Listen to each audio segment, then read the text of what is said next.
pensamento e, na verdade, Deus complementou, ou melhor, Deus moveu o meu coração para que eu pregasse aquilo que Ele quis nessa noite. Por isso, abra a sua Bíblia, por favor, no livro de Atos dos Apóstolos, capítulo 5.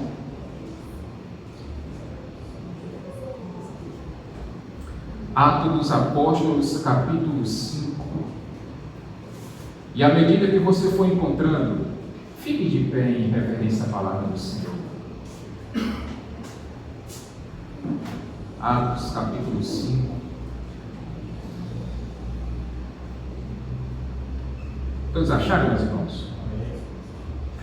Irmão Daniel, você faz a leitura, por favor, do versículo 1 até o versículo 11. Um homem chamado Ananias, juntamente com Safira, sua mulher, também vendeu uma propriedade. Ele reteve parte do dinheiro para si.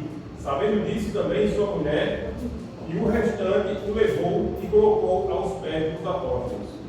Então perguntou Pedro: Ananias, como você permitiu que Satanás enchesse seu coração, a ponto de você mentir ao Espírito Santo e guardar para si uma parte do dinheiro que recebeu pela propriedade? Ele não lhe pertencia. Depois de vendida, o dinheiro não estava em seu poder? O que o levou a pensar em fazer tal coisa? Você não mentiu aos homens, mas sim a Deus. Ouvindo isso, Ananias caiu e morreu. Grande temor apoderou-se de todos os que ouviram o que tinha acontecido.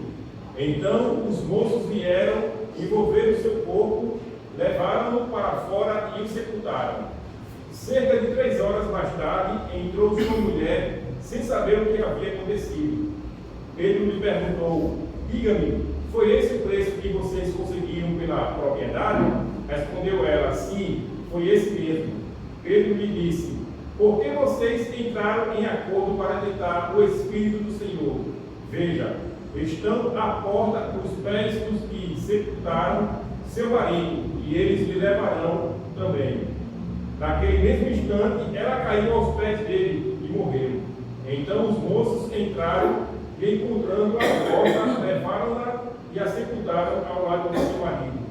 E grande temor apoderou-se de toda a igreja e de todos os que ouviram falar desse acontecimento. Soberano Deus, eterno Pai, mais uma vez, Senhor, queremos te agradecer, Pai amado, querido, por esta maravilhosa palavra. Que aqui, Deus, possamos, Deus, ser exaltados, Pai amado, querido, mais uma vez, que possamos, Deus, continuar a ser transformados, Pai amado, querido, pelo poder que há nela, Deus. Como assim, Deus, o Senhor tem feito em nossas vidas. Que a tua vontade, Deus, soberana, continue plenamente sobre nossas vidas. E que você possa, Deus, abençoar a vida do pastor, o vai trazer a tua mensagem, Deus, aos nossos corações. Deus, é assim que eu te agradeço no nome santo de Jesus, Senhor. Amém. Amém. Podem sentar, meus irmãos, por favor. Como eu disse a vocês, o meu pensamento era falar sobre família de fé, ou seja, a família que Deus nos deu aqui na igreja. Mas ao mesmo tempo eu queria falar sobre casais. E aí foi justamente aonde Deus me mostrou essa passagem bíblica.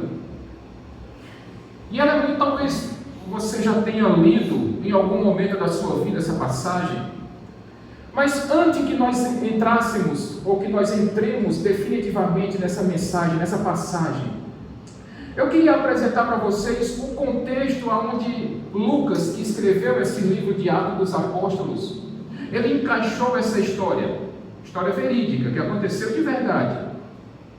Vocês lembram muito bem, meus irmãos, minhas irmãs, que no capítulo 2 de Atos dos Apóstolos, nós lemos ali, no dia de Pentecostes, o derramamento do Espírito Santo de Deus, fazendo com que aqueles homens fossem cheios do Espírito Santo. E esse mesmo Espírito Santo capacitou a Pedro e aos outros apóstolos a que tivessem o poder para pregar o Evangelho, anunciar a mensagem da cruz, a mensagem que Cristo ensinou a eles durante 3 anos, em que Cristo andou com os seus discípulos.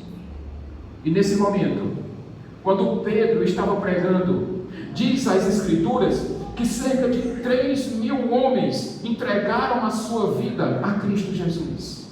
Eles foram também cheios do Espírito Santo. E aquela igreja, irmã Cleide, Lusa, que só tinha 120 membros, passou a ter quase ou aproximadamente 5.000 membros. Porque o texto vai dizer que eram 3.000 homens, mas ainda tinham mulheres e crianças. Então, aproximadamente 5.000 pessoas, ou talvez até mais do que isso, Lena. E aquela igreja teve um boom de membresia. Só que o texto também diz que aqueles homens vieram de vários lugares, não apenas de Jerusalém, mas de vários lugares. E quando eles finalmente entenderam que o Messias prometido já havia chegado, que ele foi crucificado, mas que ele ressuscitou ao terceiro dia, e que agora ele estava assunto aos céus, e que o próprio Cristo prometeu e cumpriu que um outro Consolador viria, ou seja, o Espírito Santo. Aqueles homens que agora estavam cheios do Espírito Santo disseram: Jerusalém é o local aonde nós queremos e devemos ficar, Alberto. Só que havia um problema, meus irmãos, minhas irmãs. Onde é que esse povo todo ia ficar? Se eles não moravam em Jerusalém, se eles tinham vindo de fora, Pedro, e agora? Esses homens iam dormir aonde? E essas mulheres e essas crianças? Eles iam comer o quê? Como é que eles iam se sustentar? E foi nesse momento, meus irmãos, minhas irmãs, que a igreja começou a prover recursos para esses irmãos e irmãs que estavam chegando de fora. A narrativa vai dizer que vários cristãos começaram a vender as suas propriedades, começaram a abrir a porta das suas casas, começaram a levar pessoas, a outros cristãos, para comerem, para se alimentarem nas suas casas. E sabe como é o nome disso? Igreja. O nome disso é igreja. É quando você abre a porta da sua casa para o Evangelho, para a mensagem de Jesus, e quando você permite que outras pessoas entrem na sua casa e você se torna um grande anfitrião, uma grande anfitriã. E a Bíblia nos ensina isso, que nós precisamos ser os melhores hospedeiros que nós pudermos. É interessante que quando nós chegamos no capítulo 4, Lucas vai nos dizer que aqueles discípulos, aqueles homens estavam cheios do Espírito Santo. A igreja estava vendo sinais miraculosos, milagres aconteciam assim, aos montes. Eles estavam vendo a glória de Deus ali por meio dos apóstolos, por meio dos discípulos, e coisas grandiosas aconteciam no meio do povo, muitas conversões, muitos milagres, curas sendo feitas. E a igreja, minhas irmãs, meus irmãos, ia de vento em popa. E a igreja, aquela igreja recém fundada, e ela prosperava, Cleide. E ela estava indo bem, Jeane. As pessoas estavam felizes, elas tinham uma comunhão fantástica, elas viviam para a glória de Deus. E de repente, nós percebemos Lucas dizendo, versículos 36 e 37 aí do capítulo 4, Lucas demonstra toda essa bênção da igreja, representada num certo homem chamado Barnabé. E agora nós contextualizamos ainda melhor essa passagem, porque o que eu quero dividir nessa noite, minhas irmãs, meus irmãos, é um exemplo positivo e um exemplo negativo nessa igreja recém-fundada, recém-plantada, aonde tudo estava acontecendo muito bem, tudo estava dando tudo certo, tudo indo de vento em popa, com perseguições sim, com lutas sim, mas a igreja na alegria, na força do Espírito Santo, no poder do Espírito Santo, eles estavam vivendo a bênção de Deus naquele momento. E Lucas disse que havia um certo homem chamado José. Não é o nosso Deus, o José da igreja, não.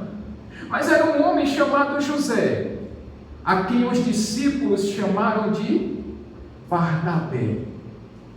E sabe o que significa Barnabé?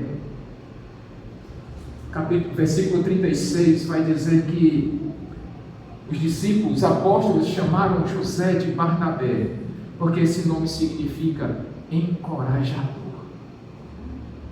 Talvez, se você tiver na sua versão Almeida, vai dizer que Barnabé também era chamado de filho da consolação. Olha as bênçãos, olha os dons espirituais que o Espírito Santo de Deus tinha derramado sobre a vida de Barnabé, Alberto. Esse homem era encorajador. Esse homem também era misericordioso. Esse homem era consolador. E esse homem, acima de tudo, ele era generoso. Era um crente de verdade. E sabe qual é a grande característica de um crente de verdade? Sabe como é que a gente identifica uma pessoa quando ela se converte de verdade, meus irmãos e meus irmãos? É quando essa parte aqui da pessoa se converte também. Você conhece um crente de verdade quando o bolso desse crente ou dessa crente é convertida também. Barnabé era um homem generoso. Acima de tudo, ele era um crente de verdade em Jesus Cristo. Ele havia entregue a vida dele a Jesus Cristo verdadeiramente. E o versículo 36 vai dizer mais informações sobre esse homem. Vai dizer que ele era um levita. Um levita é somente aquele que canta, gente? Um levita é aquele nascido da tribo de Levi.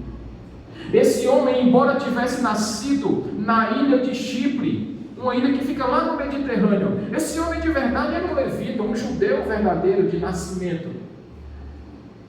E o interessante aqui dessa história é que Lucas diz para você e para mim que Barnabé, por ser um homem muito generoso e por estar vivendo aquele momento glorioso da igreja, ele vendeu a sua propriedade e todo o dinheiro arrecadado daquela propriedade ele foi lá e colocou aos pés dos apóstolos.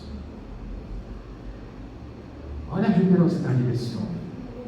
Ao mesmo tempo, olha a confiança que ele tinha na liderança da igreja dos apóstolos.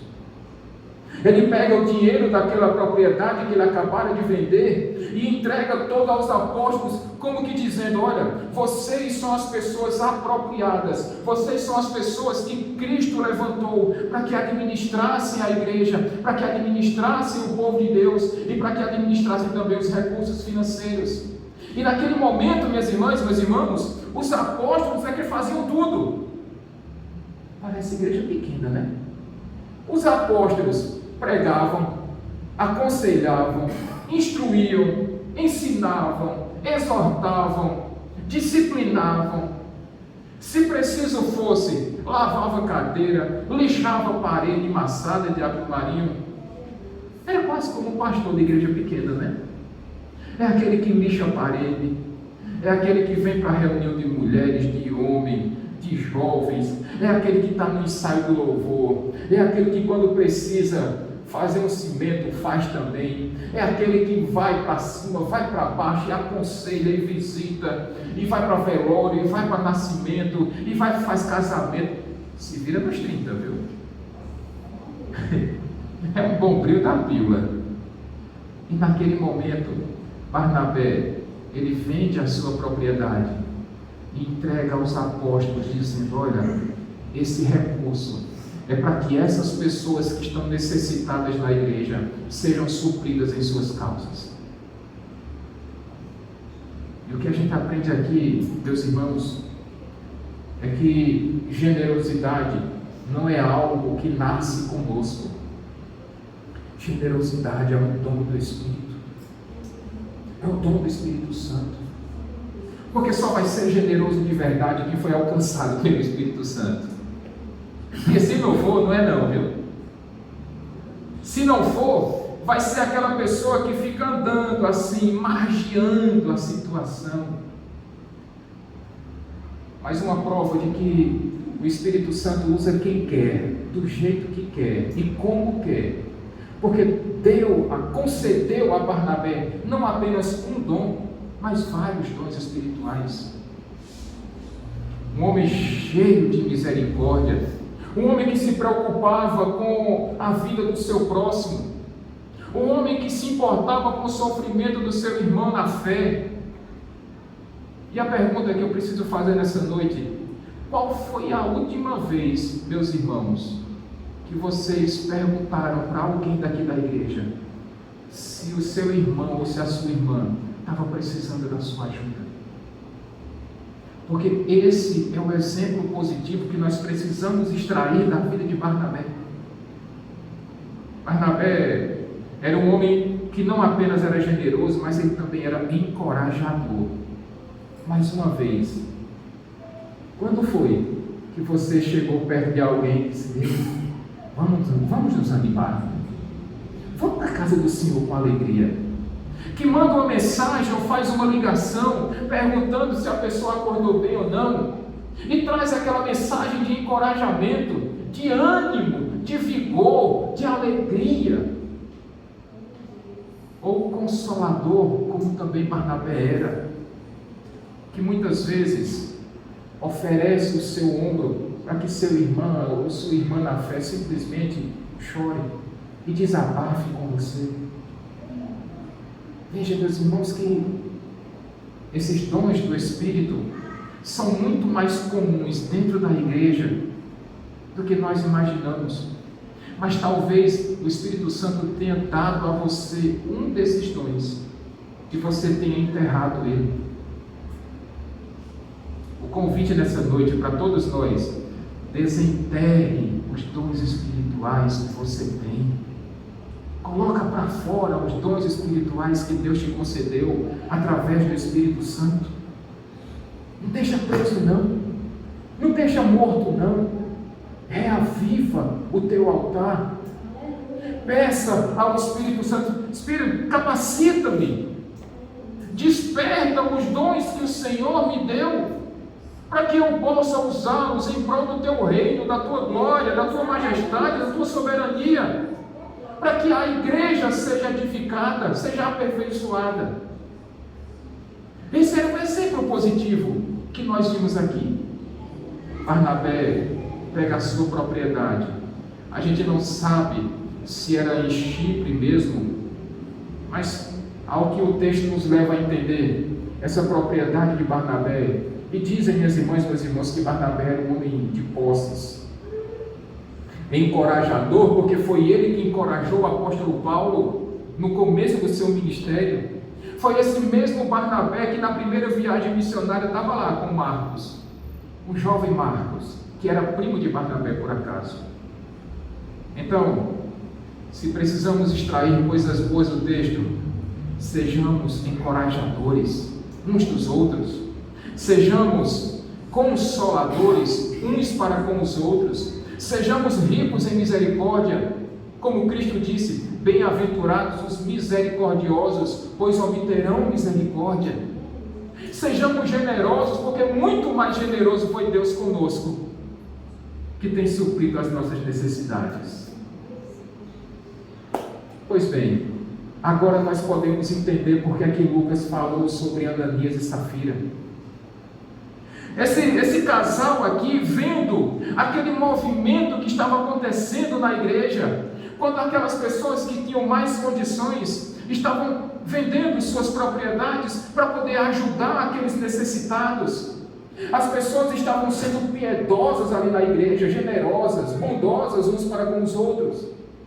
Aí parece que Ananias e Safira, a gente não pode cravar, mas até o que tudo diz aqui, crentes também, um casal crente. E combinaram os dois. Diego, Vitor, rapaz, está todo mundo aqui sendo generoso, piedoso, está todo mundo sendo aqui misericordioso.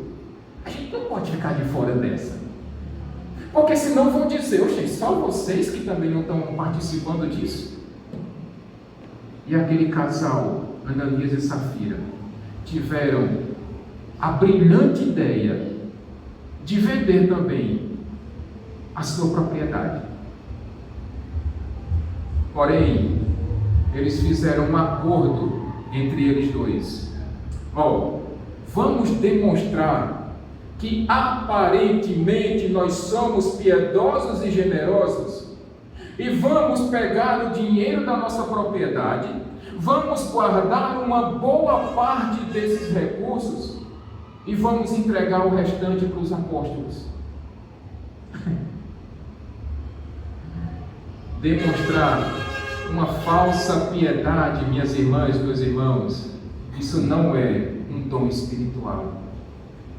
Demonstrar que é falsamente generoso não é um dom do Espírito. Também não é coisa de crente. Um casal cristão não pode e não deve colaborar ou corroborar com uma situação como essa. Fingir algo que eles não eram. Eles até queriam demonstrar essa piedade, essa generosidade. Só que tinha um problema aqui. Eles eram muito apegados ao dinheiro. Esse era o ponto. Essa família, esse casal, era muito apegado ao dinheiro. Apegado demais ao dinheiro. A ponto de mentir. A ponto de inventar uma história, bolar um plano e dizer, não, ninguém vai saber. Então, a gente fica bem na fita, Diego, Vitor. A gente fica bem na fita aqui. A gente faz uma oferta, mostra a todo mundo, diz que nós somos generosos, e todo mundo vai bater nas nossas costas e dizer, rapaz, vocês são demais. E o marido, mulher, eu vou fazer, e tudo que eu disser, você balança a cabeça assim, feito lagartixa. Concorda com tudo que eu disser. Não negue nada. Só que tinha um problema nessa história.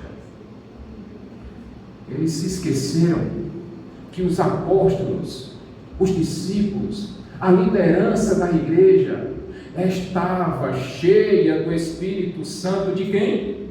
De Deus. E tem como fugir de Deus? Tem como enganar a Deus? Não tem. Aí chega Pedrão, não o nosso Pedro, o apóstolo Pedro, um homem cheio do Espírito Santo. E certamente, minhas irmãs e meus irmãos, foi o Espírito Santo que falou isso para Pedro. E Pedro chega para Ananias e pergunta, Ananias, que é isso, meu filho? Pedro confronta a Ananias. Sabe qual foi o pecado de Ananias, meus irmãos e meus irmãos?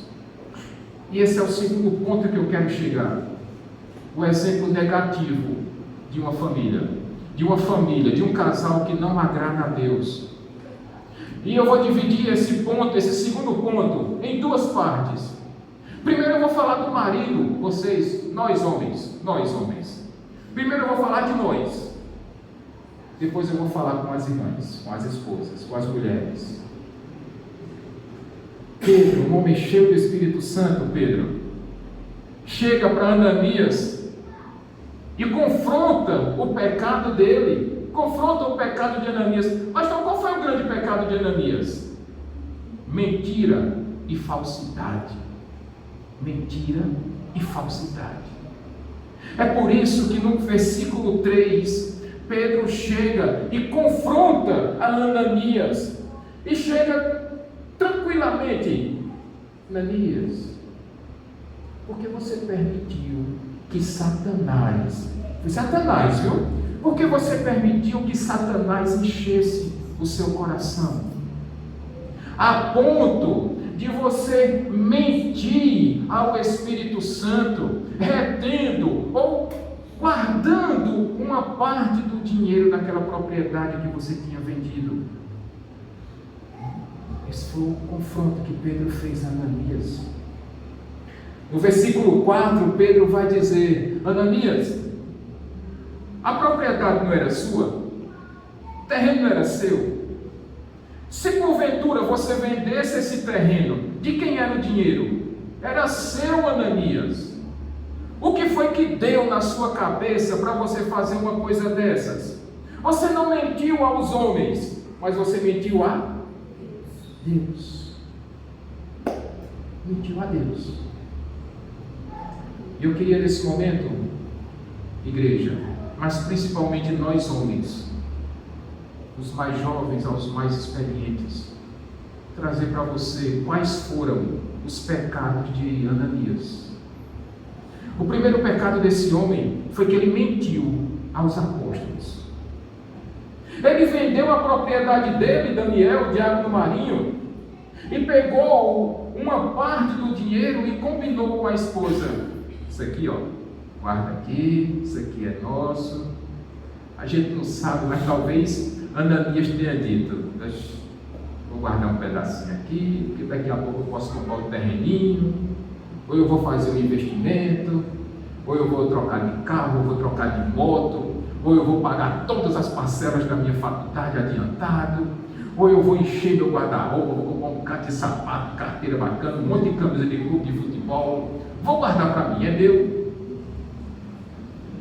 Ananias mentiu aos apóstolos. Ele pegou uma parte daquele dinheiro e colocou aos pés dos apóstolos e disse: olha, está aqui, ó, minha parte, minha colaboração, minha contribuição. Eu também sou piedoso, eu também sou generoso, faço igual Barnabé. Agora imagine, meus irmãos, se fosse nos dias de hoje. Imagine que você entra numa igreja, e quem é o pastor da igreja? Apóstolo Pedro. Aí chega uma pessoa da igreja, aí traz uma sacola cheia de dinheiro e coloca lá, aos pés do pastor Pedro. Olha que legal. Aí Pedro olha para a cara do cidadão, do irmão, e diz: irmão, esse dinheiro vem da onde? Se fosse nos dias de hoje, um outro pastor qualquer, sem citar exemplos, mas o que tem acontecido hoje em dia, o camarada chega com uma oferta, o pastor da igreja olha para o membro da igreja, faz assim, não quero nem saber onde você arrumou esse dinheiro, eu não quero nem saber como é que você conseguiu esse recurso. O que importa é que a obra de Deus vai ser abençoada. Foi assim que Pedro agiu? De jeito maneira. Pedro olha para Ananias e: por que você fez isso, meu filho? Talvez se fosse em outro lugar, Diego e Vitor, o pastor chegasse: rapaz, ó, Diego vendeu o apartamento, pegou uma oferta de 30 mil reais e trouxe aqui para a igreja. Diego, na próxima escolha de diáconos, vou lembrar de você com carinho, viu? Fique tranquilo, vou me lembrar de você com muito carinho. Não é assim que funciona, não, meus irmãos. Pelo menos um pastor sério não pode agir desse jeito, assim como Pedro não agiu. Ananias achou que pudesse enganar a Pedro, ou passar a mão ali, tapear, um cala-boca na boca do pastor Pedro. E Pedro disse: ô meu filho, não é assim que a banda toca, não. Pedro era um homem cheio do Espírito Santo, e o Espírito Santo revelou isso a Pedro. Ele disse: não, Ananias, não é assim não. Pode ser desse jeito não, meu filho. O segundo grande pecado de Ananias, versículo 3 vai dizer que Ananias deu ouvidos a Satanás, e ele permitiu que Satanás enchesse o coração dele. Eu não estou dizendo aqui, meus irmãos, meus irmãos, que Ananias estava possesso pelo demônio, não, porque a Bíblia nos diz que aquele que é crente verdadeiro, em que o Espírito Santo habita nele, o demônio não pode tomar conta desse corpo, dessa pessoa, porque maior é o que está em nós do que o que está no mundo, e luz não se mistura com trevas, bem não perde sobre o mal, ou sob o mal. Mas o problema é que mesmo sendo crentes, nós homens podemos sim cair nas ciladas de Satanás. Parece que o demônio chegou ali na cabeça, o cão, o diabo. chegou ali no ouvido de Ananias e disse: ei, não dá tudo não, para os apóstolos não. Guarda uma parte para você que ninguém vai saber mesmo.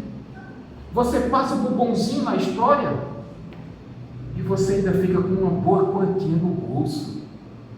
Poxa, não dá tudo não, besta. Guarda para tu, faz investimentos aí para você. Essa igreja vai precisar de tudo isso não. Sabe qual é o grande problema aqui? É que muitos de nós, minhas irmãs e meus irmãos, temos feito igual a Eva, que deu ouvidos a Satanás e caiu na cilada de Satanás. Sabe qual foi a consequência disso? O pecado entrou no mundo.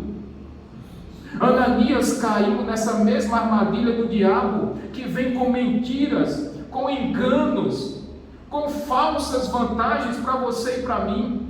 A mesma coisa que aconteceu com Judas, porque deu ouvidos ao diabo, porque permitiu que o seu coração ficasse cheio de Satanás. Ele foi lá e trocou Jesus por moedas de prata. Esse mesmo diabo que colocou uma cilada para o próprio Pedro. E quando Pedro disse a Jesus: Jesus, você não pode se entregar não, você não vai morrer não. Vocês se lembram qual foi a resposta de Jesus? Para trás de mim, Satanás. Não é que Pedro tivesse possuído por Satanás, mas é porque Pedro ouviu a voz e permitiu cair na tentação do diabo. Meus irmãos, cuidado com o apego ao dinheiro, cuidado com o amor ao dinheiro, porque quantas e quantas vezes o diabo está colocando aqui, ó, no seu ouvido aqui, ó: ei, tu vai enricar pastor? Tu vai dar dinheiro a pastor? Tu trabalha e o pastor vai levar o dinheiro assim na mamata? Isso faz com que muitos homens, muitas mulheres não sejam dizimistas, porque escutam armadilhas, ciladas, mentiras do diabo, dizendo que você não precisa ser um dizimista, porque Deus não precisa do seu dinheiro. Isso é uma meia verdade, porque Deus realmente não precisa não, mas a obra dele precisa. Mas você deixa o diabo encher seu coração, e isso vai gerando avareza dentro de você. E muitos crentes têm caído nessa cilada do diabo. Pastor, foi somente esses os pecados de Ananias? Não, tem mais ainda. Esse homem, esse marido, infelizmente mentiu, foi falso, ainda levou a sua esposa a mentir também, mentiu aos apóstolos, caiu na cilada, na tentação do diabo. E se isso tudo não fosse o suficiente, versículo 3 vai dizer, sabe o que? Jerônimo e Pedro, Duda, Laura, Ananias mentiu ao Espírito Santo. Mentindo ao Espírito Santo, você está mentindo ao próprio Deus. Sabe por quê? Porque o Espírito Santo é a terceira pessoa da Trindade. Ele é Deus, e sendo Deus, ele tem os mesmos atributos de Deus. O Espírito Santo é tão onisciente quanto Deus Pai e Deus Filho. O Espírito Santo é tão onipotente quanto o Pai e o Filho. E é possível enganar o Espírito Santo? Não. Só que na cabecinha oca de Ananias, ele achou que poderia enganar o Espírito Santo de Deus, o próprio Deus, como ele estava enganando os homens. E o apóstolo Pedro chega no versículo 4, no finalzinho do versículo 4. Oh, Ananias, você não está só enganando os homens, não. Você está querendo enganar o próprio Deus. Cuidado, meus irmãos, nós homens, cuidado com as mentiras que Satanás tem colocado no nosso coração.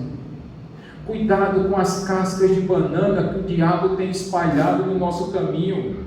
Porque se você pisar nessa casca de banana, você vai escorregar e você vai cair.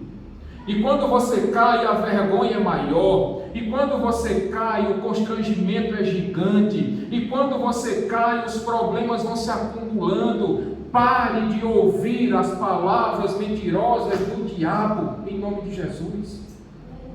Pare de dar ouvidos. Não permita mais que Satanás encha o seu coração. Amém, homens? Não permita, não, que o diabo encha o seu coração, não. Não caia na armadilha dele, não. Porque não tem como enganar a Deus. Deus sonda o seu e o meu coração. Ele sabe como é que funciona a minha e a sua intenção. Ele sabe por que nós fazemos e como nós fazemos.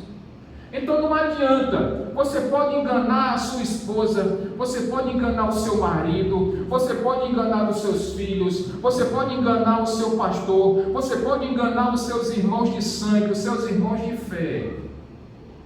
Mas Deus, você não engana não. Deus, você não engana. Pastor,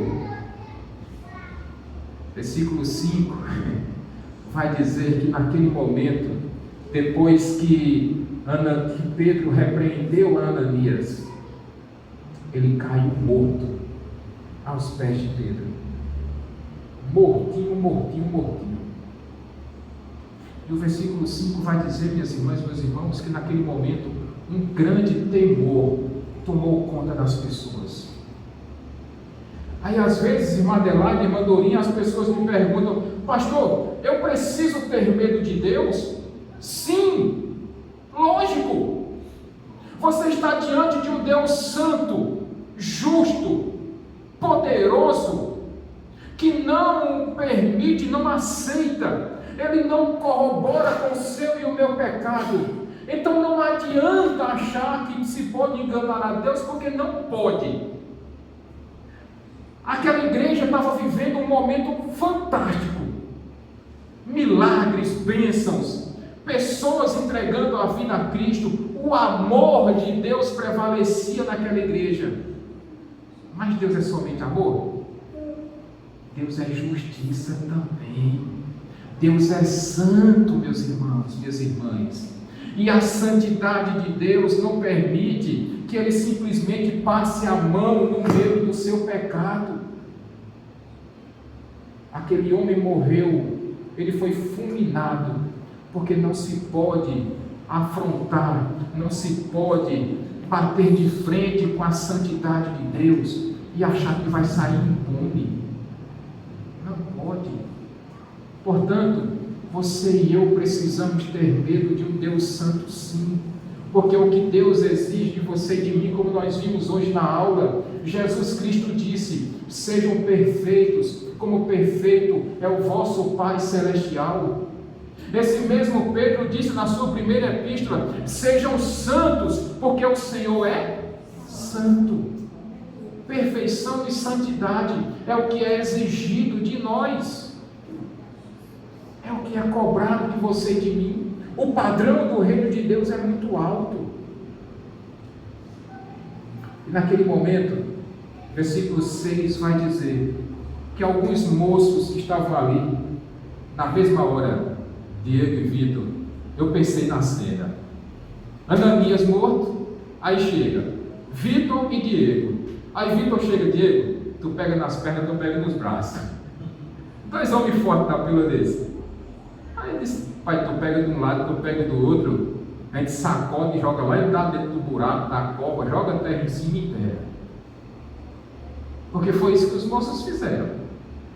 A gente não sabe se eram jovens recém-convertidos ou se eram jovens que estavam ali aprendendo com os apóstolos, mas o texto diz que aqueles jovens, Alberto e Helena, pegaram Ananias e enterraram aquele homem. Por causa do pecado dele, Deus. Por causa do pecado de Ananias. Eu sei que os homens nesse momento devem estar pensando: pastor, e é só a gente? Mas tem vocês também, irmãs. Porque a partir do versículo 7 agora, a mensagem se volta para as mulheres. Irmãs, casadas ou não, viúvas, solteiras, não importa. Versículo 7, A gente não sabe se Safira combinou com o marido. Imagina, Carol, Safira chegou para o marido e disse: olha, Ananias, tu vai lá, Pedro vai gostar muito da sua oferta, ele vai bater nas suas costas, e vocês vão rir, vocês vão brincar, aí vai passar um tempinho, eu chego. Aí quando eu chegar, aí vão dizer: ó, chegou a esposa desse homem ofertante, ó, desse homem tão generoso, tão bacana, certamente essa mulher deve ser tão generosa quanto. Vai dizer que Safira não pensou nisso. O texto não diz, mas eu imagino que ela tinha pensado. Versículo 7 vai dizer que 3 horas depois, Safira chega naquele lugar, imaginando que a coisa ia estar bacana, bonita demais, aquela coisa legal, todo mundo se divertindo. Aí no versículo 8, Pedro chega para Safira e: Safira, me diga uma coisa, minha filha, o dinheiro da venda da propriedade de vocês foi esse aqui? Aí eu fiquei imaginando nos moços, aqueles jovens que enterraram Ananias. No coração deles, Diego, Vitor, é como se eles estivessem orando: não tem sim não, não diga que foi não, negue, negue, negue, negue, negue. E quando Pedro pergunta a Safira: foi esse mesmo o valor que vocês obtiveram com a venda da propriedade? E qual foi a resposta dela no versículo 8? Sim. Eu acho que Diego e Vitor, ou os jovens naquele momento, os moços, meu Deus, mais uma pessoa para enterrar. Oh, meu Jesus, mas só para enterrar 2 no dia só, isso não é bom não. Isso é uma coisa muito triste. Enterrar o marido e logo depois a mulher. Se fosse aquele filme da Auto Compadecida, a tua não gosta de enterrar um casal não, está vazado danado. Olha, tem que enterrar, a gente enterra. Pedro deu uma oportunidade de ouro para Safira, dela se arrepender do seu pecado. A oportunidade que Deus deu a Ananias, Deus agora está dando também a Safira. Safira, foi isso mesmo que aconteceu, minha filha? Sabe qual é o problema, Cleide? É que Safira preferiu obedecer aos homens do que obedecer a Deus. Imagina, Lena, Lusa, preferiram ficar do lado do esposo do que do lado de Deus. Imagina, Mary, agradar mais a homens do que agradar o próprio Deus. Pedro perguntou para ela: olha que chance de ouro, Jeane, Laurinha, Duda. Ela poderia ter dito não e dizer: Pedro, eu estou arrependida, não era para eu ter combinado isso com meu marido, porque eu preciso em primeiro lugar agradar a Deus e depois agradar os homens, ou melhor, ser obediente primeiramente a Deus e depois ao meu marido. E naquele momento, minhas irmãs, Safira tinha todo o direito, mas acima de tudo, Safira tinha o dever de ficar contra o seu esposo, mas a favor de Deus. Eu já disse aqui, quando nós estávamos fazendo a exposição da carta de Paulo aos Efésios, que lá no capítulo 5, Paulo vai dizer às mulheres: sejam submissas aos seus esposos como ao Senhor. Você precisa ser submissa ao seu esposo. Lusa, Carol, Lena, Jeane, Cleide, irmã Adelaide, você precisa, Mary, você precisa ser submissa ao seu esposo, desde que ele esteja obedecendo à vontade de Deus. A primeira coisa que Safira deveria ter dito: Ananias, eu não vou entrar com você nessa história não. Eu não vou mentir ao Espírito Santo de Deus, porque você está com avareza no coração. Se você quer ouvir o diabo, ouça você, eu estou fora. Se você quer ser obediente ao cão, ao diabo, seja você, mas não me bote nessa história não. Mas foi isso que Safira fez? Infelizmente não. E aí, minhas irmãs, se porventura surgir uma situação como essa na sua casa, se o seu marido, e eu estou falando isso na frente dos esposos para não dizer que eu estou falando pelas costas, porque eu não preciso fazer isso. Se o seu marido quiser que você esconda coisas do seu pastor, ou se o seu marido quiser que você esconda coisas de Deus, não colabore com seu esposo. Se ele quiser pecar, que peque só, mas não seja submisso ao seu esposo quando ele quiser que você faça algo que vai contra a vontade de Deus. Irmãs, eu posso ouvir um amém? Amém. Maridos, vocês colaboram, vocês concordam comigo também? Se concordam, dê um amém aí. Amém. Oh, meus irmãos, você querer atolar o seu pé na lama é uma coisa, mas como líder da sua família, não faça isso com a sua esposa não. Se você quer fazer coisa errada, faça só, mas não comprometa a sua família não. Quer se arrebentar, se arrebente só, mas poupe a sua família, poupe a sua esposa. Safira deveria ter negado, mas porque ela não negou, versículo 9, Pedro vai dizer: Safira, porque você concordou com seu marido em tentar o Espírito Santo, os pés dos homens que enterraram o seu marido estão aí na porta, só esperando por você. Naquele mesmo momento, Safira caiu morta aos pés de Pedro. Veja que tristeza, minhas irmãs e meus irmãos. Como é que uma família se destrói por causa do pecado? Como é que uma família simplesmente foi exterminada? Morreu o marido, morreu a esposa. O texto não fala que eles tinham filhos. Simplesmente a família de Ananias e de Safira, ó, acabou. Por causa de mentira, de falsidade, por causa de pecado. Não tentem o Espírito Santo de Deus, porque vocês vão se dar mal. Não coloquem o seu Deus em xeque. O povo de Deus fez isso quando caminhava no deserto, e nós vimos que Deus pesou a mão sobre eles. Moisés não entrou na terra prometida porque foi contra a vontade de Deus, porque desobedeceu a Deus.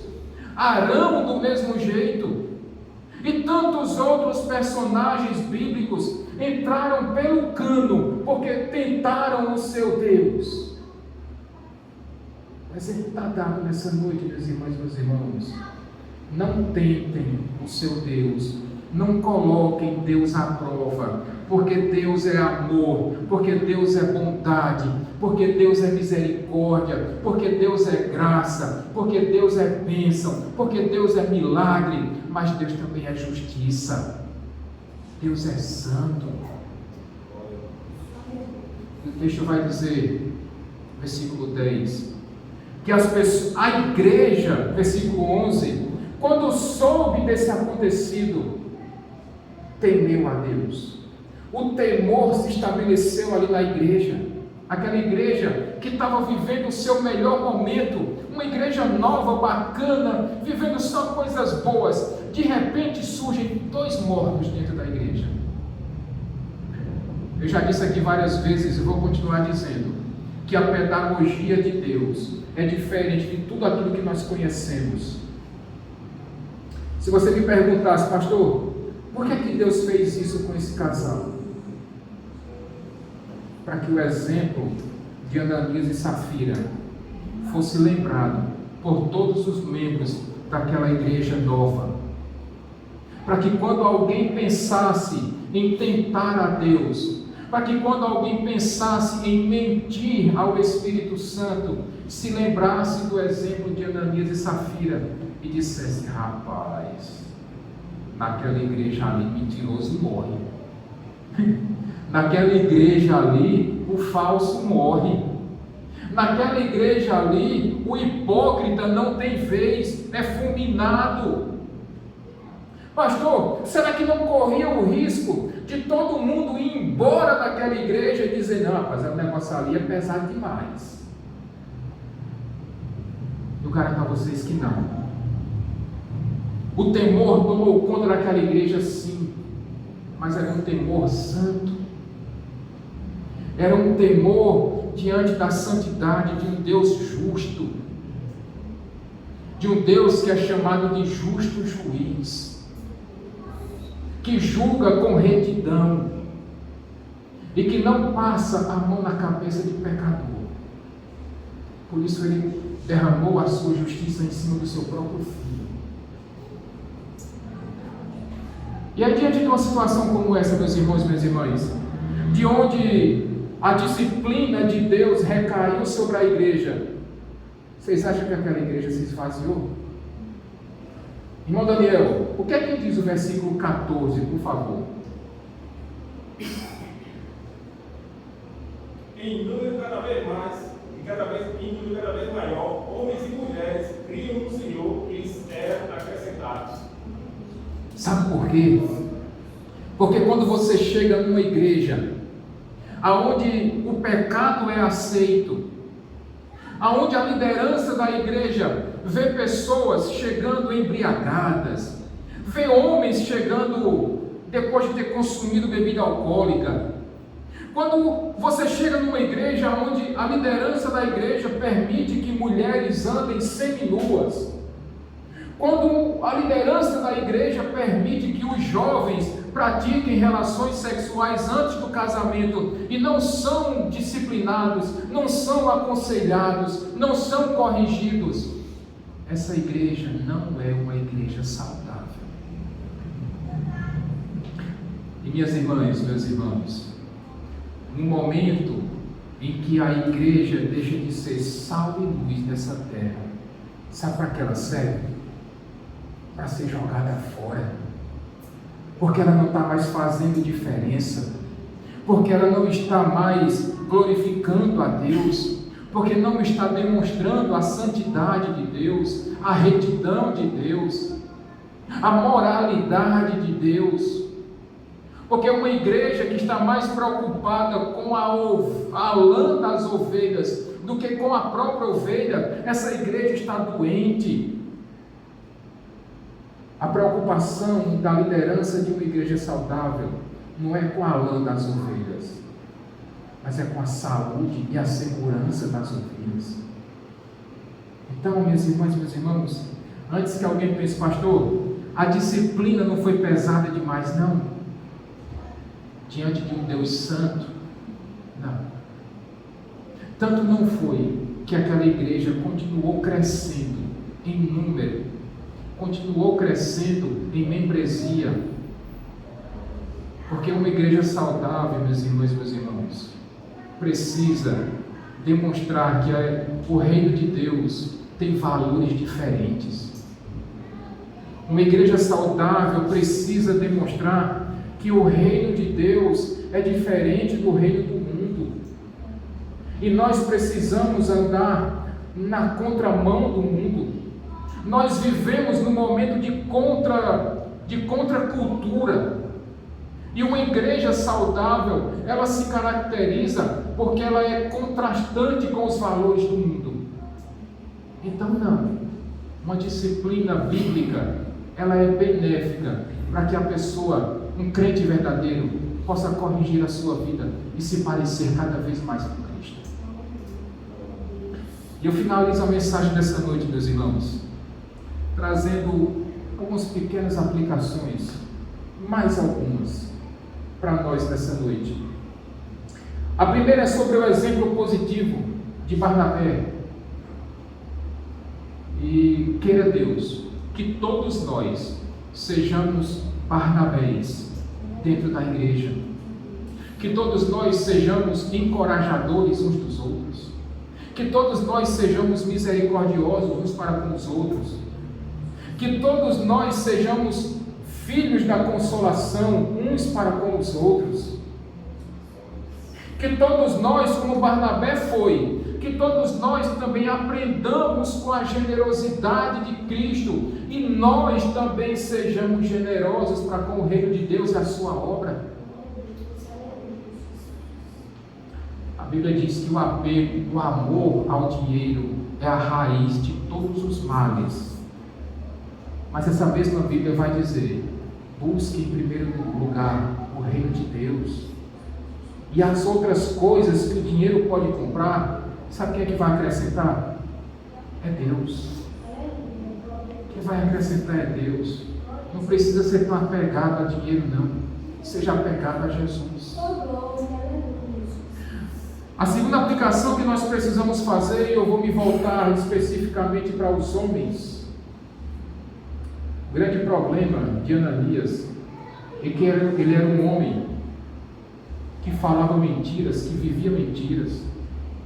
Ananias foi um homem falso. Ananias foi um homem que enganava os outros homens, assim como ele tentou fazer com os apóstolos. Ananias foi um homem que deu ouvidos ao diabo. E nós, homens, não podemos e não devemos praticar tais coisas.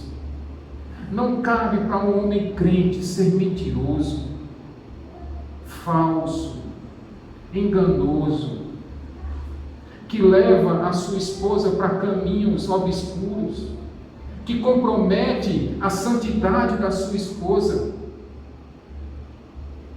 Não cabe para nós, homens cristãos, ficarmos dando ouvido a Satanás. Ele vai continuar tentando, porque a Bíblia diz que ele é como um leão feroz e ele está ao derredor, tentando devorar todo aquele que der ouvidos a ele. Portanto, homens, meus irmãos, cuidado com as cascas de banana que o diabo tem colocado no seu caminho. Se afaste dessas cascas de banana. E em nome de Jesus, não minta para Deus, não. Porque antes que essa palavra saia da sua boca, Deus está sondando o teu coração e os teus pensamentos. Ele sabe o que você está pensando, Ele sabe a intenção do seu coração, e Ele sabe o que é que você vai fazer e falar. Por isso não tente enganar Deus, não. Porque Ele é onisciente, Ele sabe todas as coisas. Irmãs, terceira aplicação dessa noite: sejam santas. E do mesmo jeito, cuidado com as cascas de banana que o diabo tem colocado no seu caminho. Cuidado com as amizades. Cuidado com as conversinhas de zap, de redes sociais. Cuidado com aquelas solicitaçõezinhas, com aqueles elogiozinhos. Você foi chamada a viver uma vida de santidade também. Você é chamada a ser imagem de Cristo Jesus, assim como nós homens somos. Vocês precisam ser mulheres idôneas, respeitáveis. Vocês precisam ser mulheres confiáveis. Mas acima de tudo, do mesmo jeito que eu disse para os maridos, não tentem enganar a Deus. E quando propostas indecorosas como essa que Safira recebeu do seu esposo, vamos enganar os homens e vamos enganar a Deus, seja a primeira a dizer não, porque isso vai contra a palavra de Deus. E finalmente, uma última lição, última aplicação nessa noite. Jesus Cristo demonstrou a sua grande generosidade quando Ele se entregou por você naquela cruz do Calvário. Jesus não precisava passar por tudo que Ele passou, mas por causa do seu grande amor, por causa da sua grande generosidade, Ele sofreu nele tudo o que nós deveríamos ter sofrido. Por isso, meus irmãos, minhas irmãs, cuidado com esse amor ao dinheiro, cuidado com essa avareza, cuidado com essa vida de mentiras, cuidado com essa ganância. Aprendam com Jesus. Sejam mansos e humildes de coração, assim como Jesus disse que nós precisamos ser. E quando as cascas de banana surgirem, que o próprio diabo colocou, clame a Deus. Clame a Deus. E se afaste dessas investidas. Seja piedoso e piedosa sim, mas não para a sua autopromoção, mas para a glória de Deus. Amém? Vamos ficar de pé.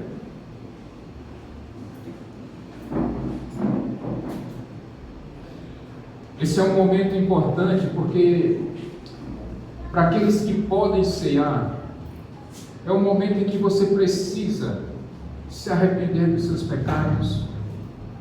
Volte-se para Deus. A Bíblia nos diz, meus irmãos, que o próprio Deus disse: se vocês se voltarem para mim de todo o seu coração, eu me deixarei ser encontrado. Por isso, busque a Deus. Busque a Deus. Viva para a glória de Deus. E aprenda com Ele a ser manso e humilde de coração.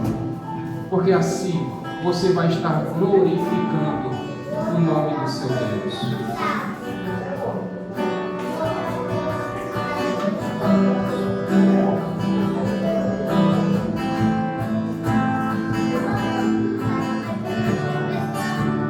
Os elementos vão ser passados. E nós consagramos esses elementos em nome do Pai,